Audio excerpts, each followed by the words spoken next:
is the army in a better place now, fitness-wise? So, a couple of points people have said. Is there fewer thrashings than before? We look at things like mental resilience, fewer injuries. So, I bet we'll start at the beginning. Then, how does the army now conduct PT? So, something that's called the Army Physical Training System, and it's basically a more functional. Well, to be fair, the IFT is very functional.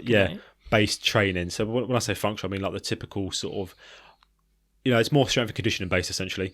In that it's not just, as I said, running in a straight line. Get the battle ropes out. Yeah. Exactly. You do a lot more barbell sessions than you did before. You do the sessions will be basically more varied. It's not about just being an absolute lung. Essentially, they want you to be strong as well, and that's a really good thing. The issue people are saying, so on that poll, as I said earlier, a lot of people are saying the army is getting less fit. But you'd argue that the way the army's going in terms of how they're training people looks to be better. Are they getting less fit, or are they just getting fit in a different... but in a different way that what they're not used to before? So, okay, these people can't smash a 2 miler as quick as what... The other guys used to. Sorry, a 1.5 mile run. Don't worry, I got 2 mile from. I'm looking at 2 kilometre. All right, they can't smash the 1.5 mile as fast as what the other guys used to. All right, they can't do as many push-ups in 2 minutes. All right, they can't do the fucking. Well, to be fair, the 8 miler. I don't know. Intensity-wise, the 8 miler it's less weight than what they're doing now. Maybe it's not so much that they're getting weaker or unfitter compared to the older standards or the older guys. Maybe it's just a simple case of, well, actually fitness standards have changed because the tests have changed, the specifics have changed. All right, people might not be able to ban out a 1.5 miles like they used to back in the day, but at the end of the day, it's not about a 1.5 miles anymore. It's now about being able to do the 40 kilo patrol, followed by the 2 kilometre run with 25 kilos on your back. It's about being able to actually function as a soldier now by doing bounds and leaps, being able to crawl, being able to carry jerry cans. I suppose the only way we're going to find out is run the RFT a bit longer. Yeah, I'm trying to think where people are coming from, because I think a lot, especially people who've been in a long time, they would probably potentially come from a place of there was more thrashings, I want to say. And by thrashing, I mean that you'd go on a PT session and just get absolutely annihilated for 2 hours. Maybe some of it's a bit, elite, a bit of elitism, and maybe even some bitterness as well. Yeah. I don't want to piss people off. Because some sessions, for example, people are saying that they're finding it too easy, or that there's not enough going on, or and back in my day, if I'd spoken to my mum like that, do you know what I mean? And as you said, I don't know if it's just a bit of like, it's hard to work. I can see where they're coming from, but then we've got to evolve. We've got to adapt. I mean, you can't. The thing is, injury rates were high. There is actually a study from Katowice, isn't there? Yeah. From, is it 2015? They've gone down now. Look, I understand that there does need to be a harsh mentality, and I would actually advocate for bee stings, but to an extent. To an extent, because at the end of the day, we need you to be physically fit, but we also need you to understand that there are going to be times where you're going to need to operate out of your usual parameters. I was going to say that, mental resilience. Yeah. Bee stings are necessary, but to an extent, not where it's just for the sake of it, where you wake up and straight away you already know you're going to smash everyone up a hill for the sake of it, RPE 10, and then you're wondering why these guys can't recover, especially when training's now supposed to be structured, etc. And we're trying to, retain soldiers, not send them to the fucking ER. Thrashings and beastings are still a necessary part, but it shouldn't be straight away every PT session. It is just RP 10, RP 10, RP 10. You can do it to it needs to be done in the right place. The problem is like because the army does a system now. So I'm not sure if you're aware, Tom, but there'll be 3 phases. You have like the foundation phase, which is basically just going through all the basic lifts, quite low level. RPEs, because the army does actually use RPE, rate of perceived exertion, so depending on energy, effort levels and stuff, it'll be lower levels. You then go to resilience phase, which is about building resilience. You're increasing load, and then you go to specific phase, which is when you're in green kit a lot, in boots a lot, doing more as it basically name on a tin, specific stuff to the job. I mean, possibly also it depends on what else is going to be happening throughout the day. So, for example, you got bayonet training. Let's just say for a recruit, bayonet training's coming up.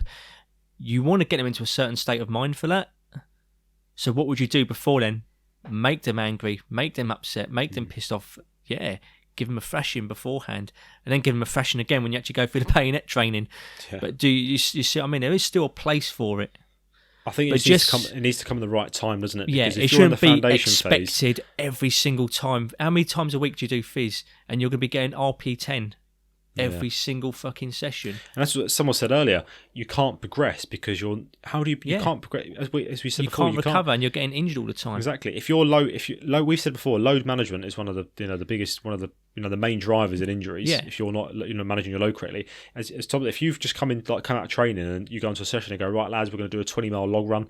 You're like, excuse me, your load management is poor there. You're going to get fucked. Not only that, I'm thinking from a early phase kind of point of view here, like a recruit point of view. Like, you imagine that you're doing PT, but then later on in the day, or even earlier in the day, or fucking both, you're also getting thrashed by your staff as well.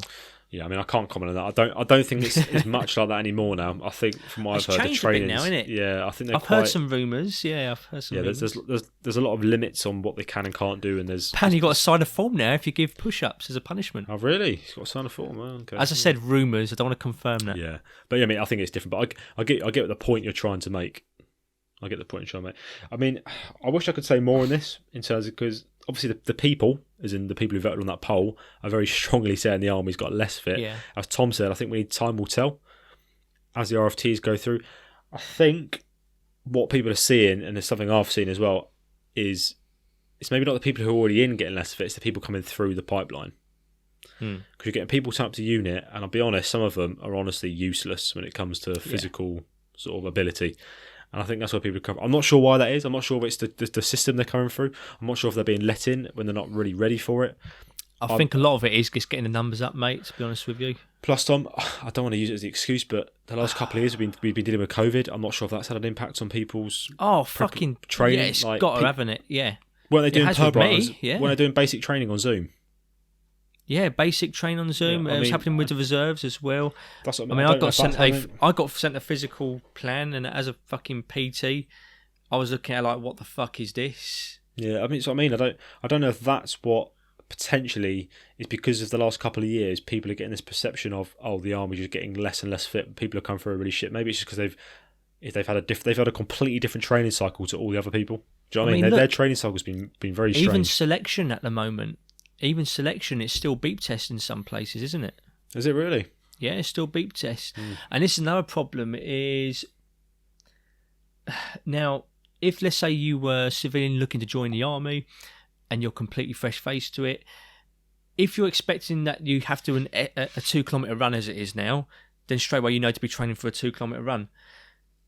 But at the moment, it's in an hour in between, at any moment now it can go back to a 2-kilometre while it's still a beep test. So for recruits as well, it's potentially confusing because it's like, now, me personally, I would say we'll be doing both anyway, because you want to be going in already knowing that you can do steady-state runs, but also knowing you can do a bit of stop-start speed intervals, etc., such as beep tests. But for potential recruits, it's confusing because no one knows what the fuck's going on. That's due to COVID. Yeah. Yeah, the running tracks are closed in some places, aren't they? Yeah, I think they still are. I think time's going to tell because these tests are still fairly new. I mean, he said my unit is only just starting to do these fucking RFTs, so I think we'll have to see how what the fitness levels look over years to see the stats because I think time is what we need here. I don't want to say the army's definitely getting less fit because evidence-based podcast, Tom. I mean, look, at the end of the day, Roman legionnaires used to go tabbing in fucking sandals with studs. So, you know, it all depends on specifics. You could be different levels of fitness in different scenarios. Yeah. You know, like a soldier's fitness today might be different, have different standards and requirements compared to what it was, 10, 20 years ago, etc.